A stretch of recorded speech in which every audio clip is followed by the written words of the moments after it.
Kilalang komedyan, balik ka pamilya na ba? Usap-usapan ngayon sa showbiz world ang isang kilalang komedyan na umano'y balitang muling makikita sa mga programa ng ABS-CBN matapos ang ilang taon na pagiging malaya sa network. Ayon sa ilang insiders, nakita raw ang nasabing komedyante sa ELJ building kamakailan kung saan tila may ginanap na meeting kasama ang ilang executive ng Kapamilya Network. Hindi naman malinaw kung ito ay para sa isang bagong teleserye o sitcom o guesting lang, pero sigurado raw na may pinaplano silang comeback project.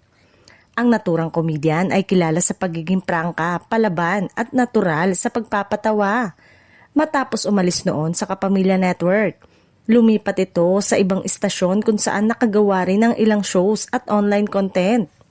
Ngunit nitong mga nakaraang buwan tila nagsimula muli ang komunikasyon sa mga dati niyang kaibigan at katrabaho sa ABS-CBN.